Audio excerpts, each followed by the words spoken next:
If you turn to the next page, we're going to figure out what a radian is. So what I'm going to do is draw a circle.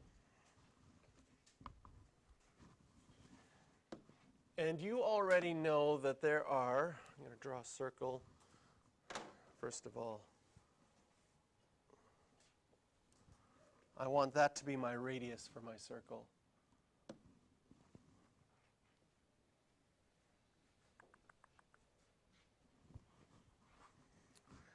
We already know there's 360 degrees in a circle.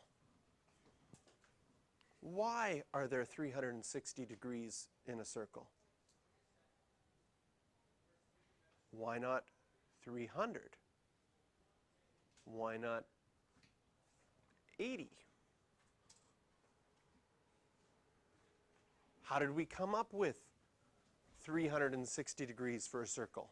Why did we decide 90 degrees was a right angle?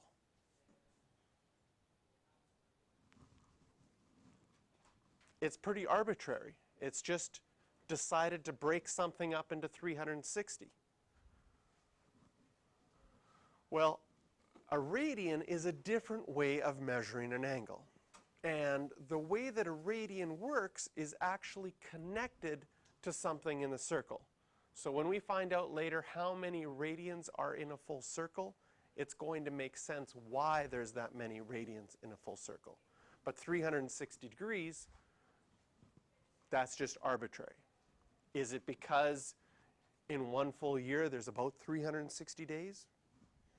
You know, it would make math really hard if we made 365 degrees in a circle, and then every 4 years is okay to do circles with 366.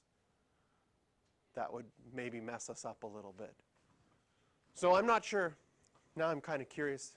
I'm going to probably do some homework tonight, do some research on degrees and the history of degrees and why there's 360 and who got to decide that. But I'm going to introduce you to another way of measuring an angle today, and it's called a radian. So what I have in front of you is a triangle that's bent a little bit. Sorry about that. What kind of triangle does this look like if it's equilateral? I tried to make it so all the sides were the same and all the angles are the same. And since you think in degrees, each of these angles would be 60 degrees. Now, the definition of a radian is if you draw, that's a circle, if you draw your radius here, r, in fact, if you draw any point from the center to the outside, it makes a radius. But if you took that same length, cut a piece of string, and attached it from here along here, wherever that would end,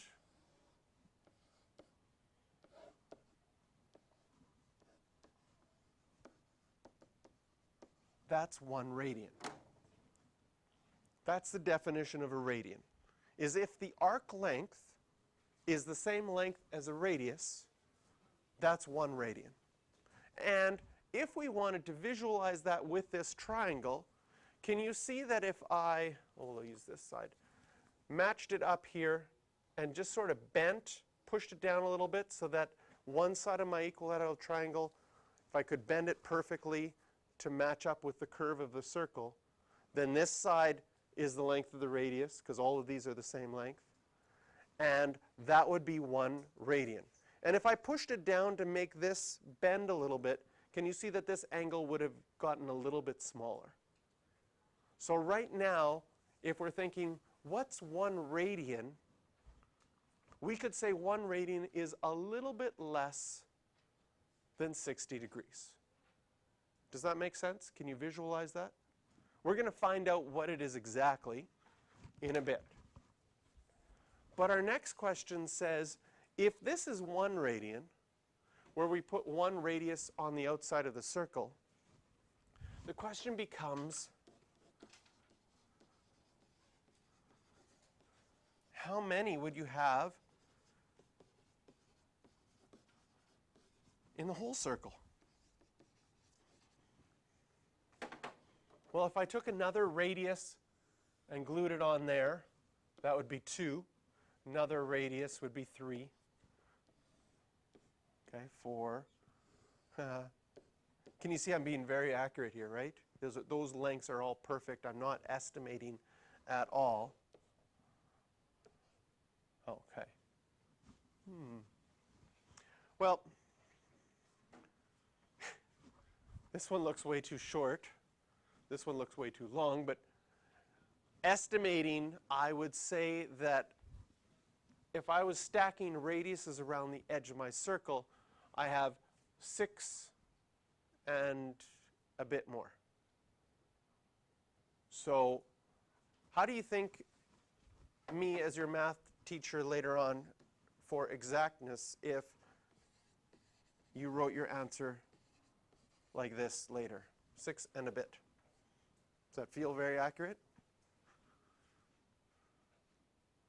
No? Not quite pre-calc standard. 6 and a bit. Might not feel like it's close enough. So we need to figure out, how does this work? How would we figure out how many radiuses are all around the circle? And the crazy thing is you already know. You've done this lots of times before. How many radiuses are there around a circle? Why do you know this? What are we doing when we're measuring around the edge of a circle? What's the whole circle called? Circumference. And what's our circumference formula? 2 pi r.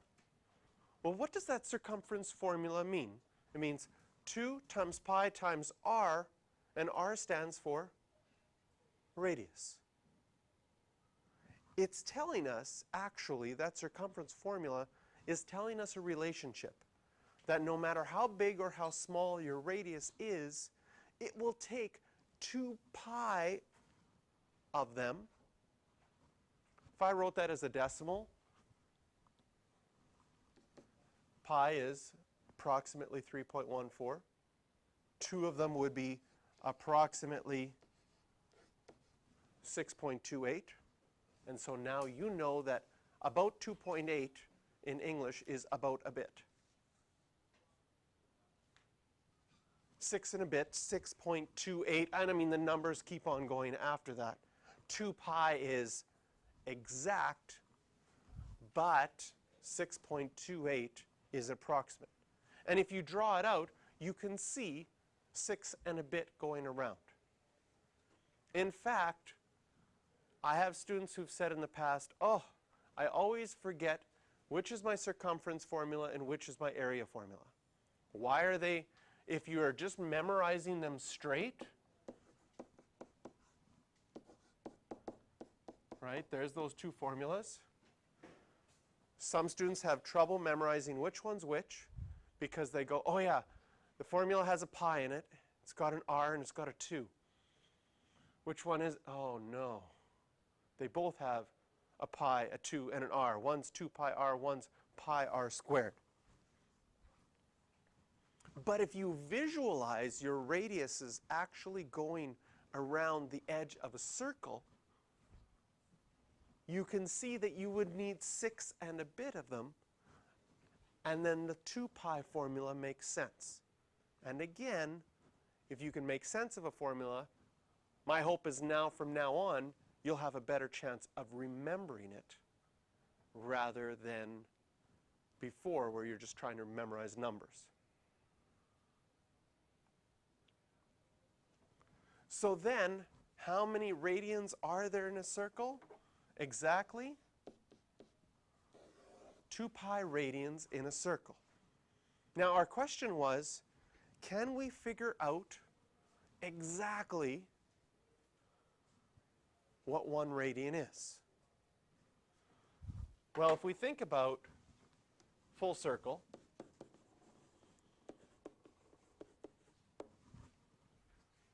in degrees, you have 360 degrees, that arbitrary number. In radians,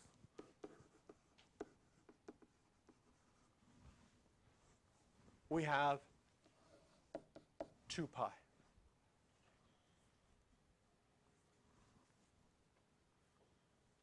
What about a half a circle? What do you think? If I did, you're okay with degrees being 180? How many radians would there be in half a circle? Pi. Perfect. What did you do for half a circle? You divided by 2. What about 1 degree? Here I divided by 2. If I wanted to go down to 1, I'd have to divide by 180 here, so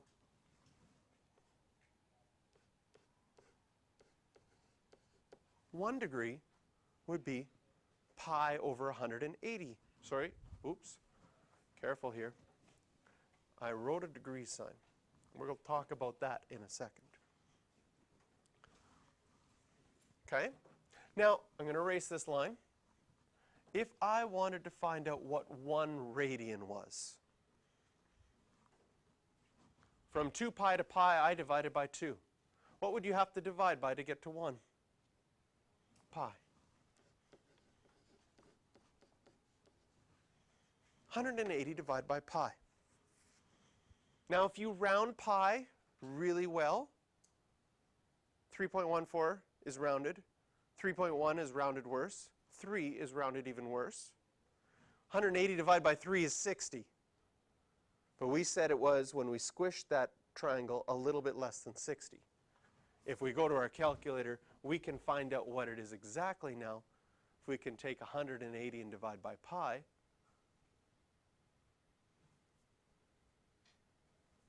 super fast calculator.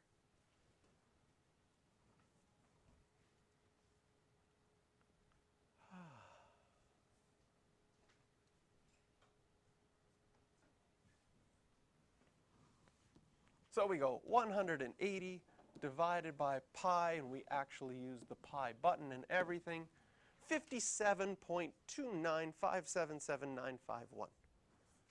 Luckily for this course, you only have to remember the first 15 digits. Kidding. You just have to know it's a little bit less than 60. Maybe you want to memorize it's 57.3 degrees approximately. But I hope the visual helps you see that it's a little bit less than 60 degrees. I'm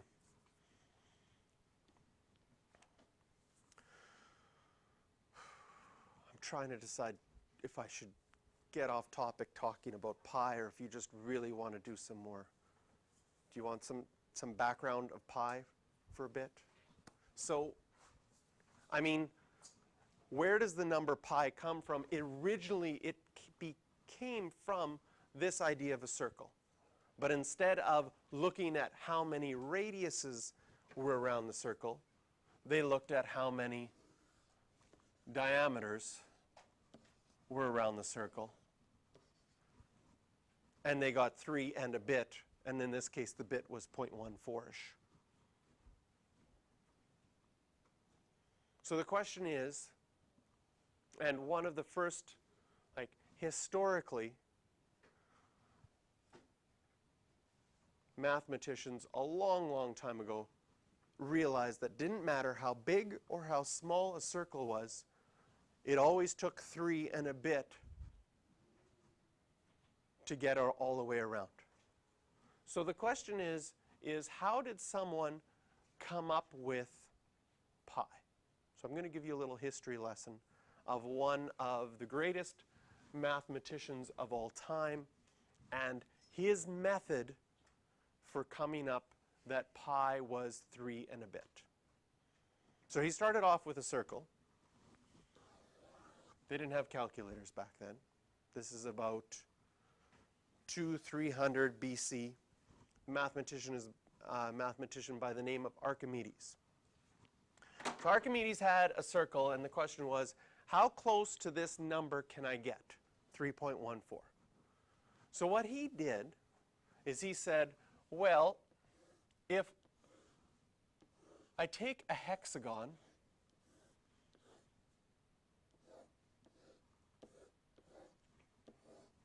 And my radius is, well, I'll make my radius 1. We can say he probably used his diameter as 1. Can you see that the distance around, these are all equilateral triangles for a hexagon. The circumference or the perimeter of the hexagon is 6. And then what he also did, and this might remind you of grade 9, at each of these points on his hexagon, he drew a tangent line. Remember a tangent line being something that touches only once? And he drew a tangent line here, and he drew a tangent line here, and here, and here, and here. And it made another hexagon on the outside. And that perimeter on that hexagon on the, let's call this perimeter inside, perimeter outside. I don't know the exact numbers right now, but let's say it was 6.4. Just making up a number. The 6 is accurate, the 6.4 isn't accurate. He then said, this number that we're looking for is somewhere between 6 and 6.4. Still not very accurate. 6 and a bit is about as accurate as that. But it's somewhere between 6 and 6.4. Now, in the mathematics that he had at that time, you were able to, with a ruler and a compass, easily split an angle in half. I don't know if you've ever done that as a math exercise, cutting an angle in half. They used to make us do that when I was in high school. But if I cut this angle in half,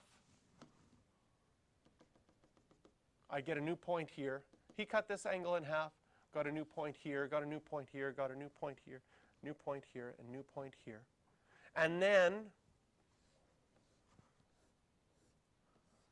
joined all those up around the outside of the circle. Drew a whole bunch of new tangents at those points.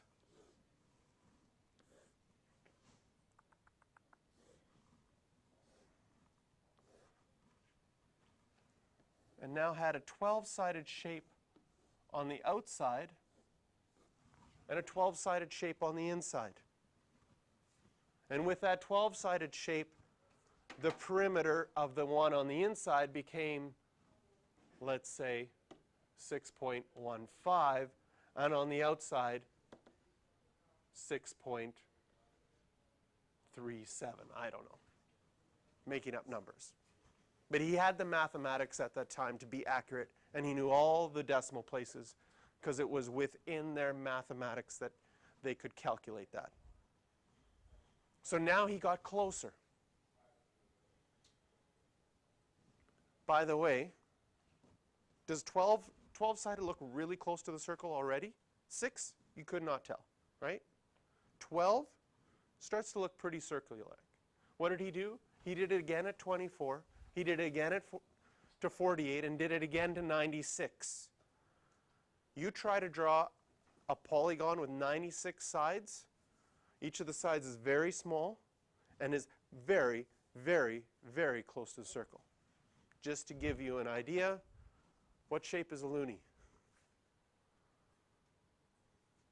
You've seen it? You've spent a loonie before? Get one in your change? Have you ever looked at it? How many people would say it's a circle? Okay, it's not a circle. Look at it again. Count the sides. A loonie has 11 sides. It's really weird. Only Canadians would think of doing that, maybe. It has 11 sides. A toonie, they just went circle. That's just, but a loonie actually has 11 sides. Count them, but remember where you started, otherwise you might keep counting. So he got this to be really, really, really accurate and got pi to be like 5 decimal places correct. And he said if I wanted to, I could keep going. I could take 96 and I could do it in half again. And I could do that in half again. And in fact, later on, some Chinese mathematicians used his method and went even further. So at a certain time, people would say, we know pi to this many decimal places, but we can't get it exact. But if we wanted to get closer, we just have to do this again, and we get closer. And we get closer and closer and closer and closer until we narrow in on it. So Archimedes then also started to think, well, why is it that the number pi also comes up in our area formula? So if I have a circle, which, our area formula is pi r squared. What is r squared? R times r? Well, that's a square. If I make a square, that's r times r. The area of that square is r squared.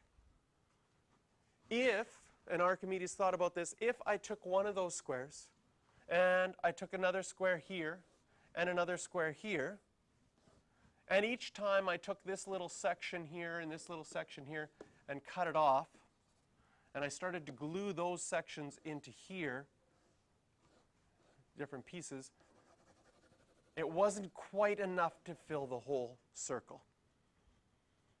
In fact, you need 3 and a bit of those squares to fill the whole circle. But the question was, is it the same number? And this is where Archimedes figured this out. Have you ever heard of, usually when people hear of Archimedes, he's famous for, there's a famous story about him, his Eureka moment. Have you heard Archimedes' Eureka moment of the king with the gold crown? Okay, quick story, because it's probably the most famous story about Archimedes. It's a PG-13 story, involves a little bit of nudity. I'm sorry about that. So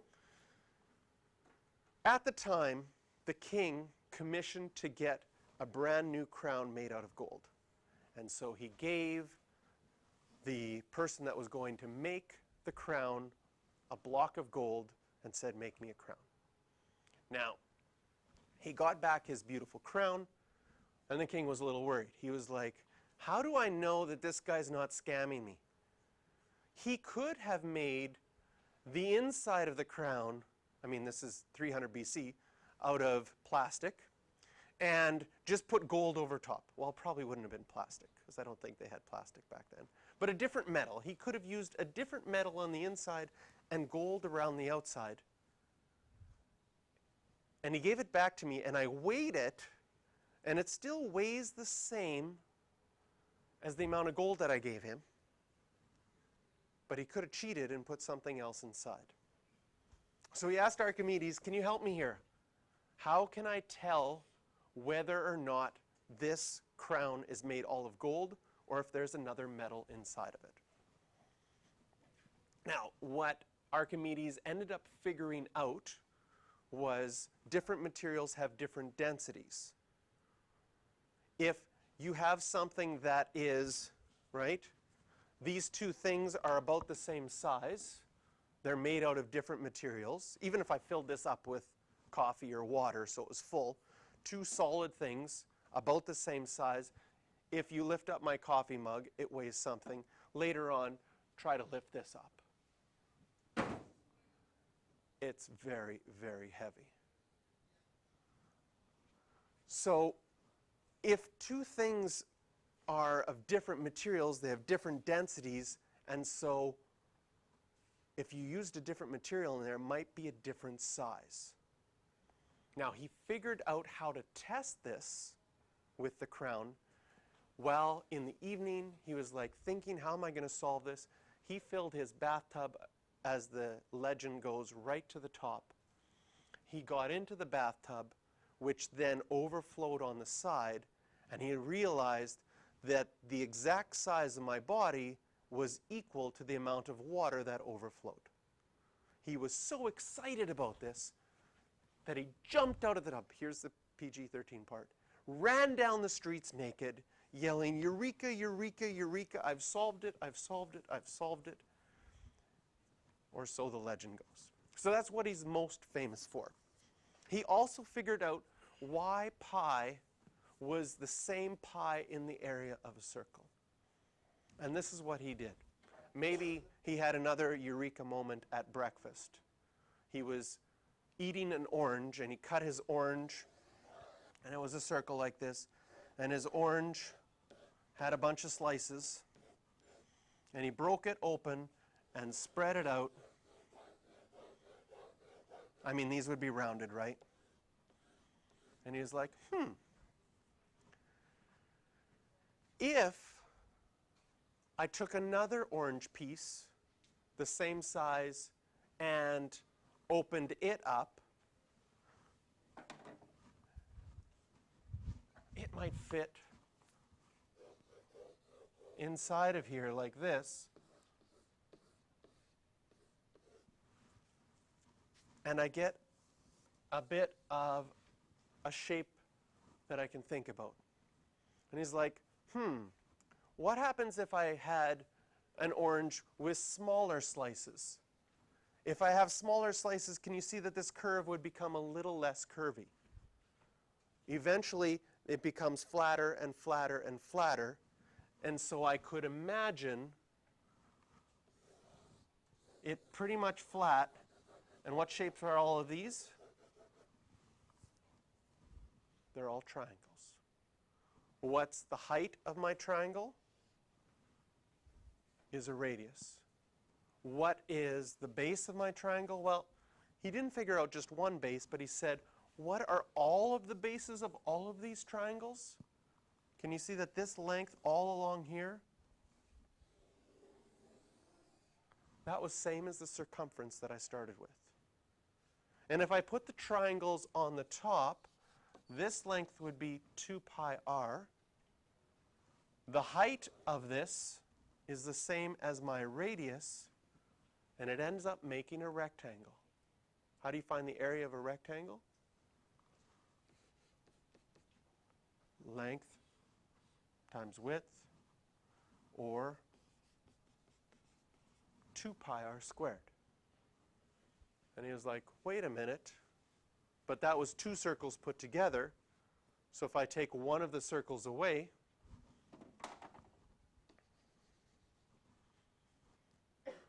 my area for a circle has to be pi r squared. So I hope with these stories that it helps you remember which formula goes with which. Why 2 pi r goes with the circumference, and why pi r squared goes with the area.